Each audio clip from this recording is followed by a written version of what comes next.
कोणाची ताकद आहे? काँग्रेसवाल्यांची, एनसीपी वाल्यांची, शरद पवारांची, अशोक चव्हाणांची किंवा इव्हन सोनिया गांधी? कोणाची ताकद आहे? तो आमचा डिसिजन आहे.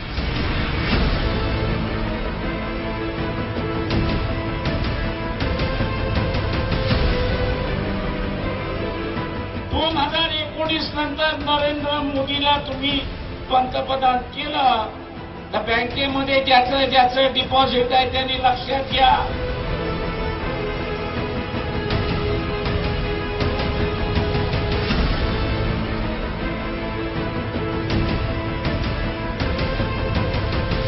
जो अपना समय दे सके वो समय दे, जो अपनी बुद्धि दे सके वो अपनी बुद्धि दे, और जो ये दोनों नहीं दे सकते मैं उनसे अपील करता हूं कि वो धन की राशि दे.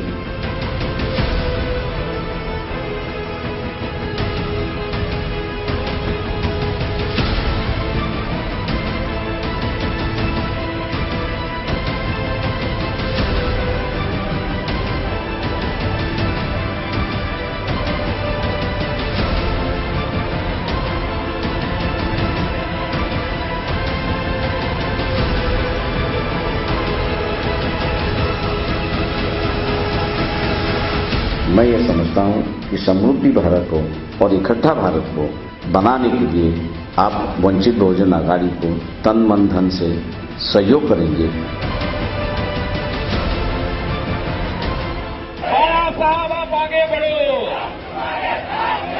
महाराष्ट्रातील मतदारांना माझं आव्हान आहे, वंचित बहुजन आघाडीचं निशाणी ही गॅस सिलेंडर आहे.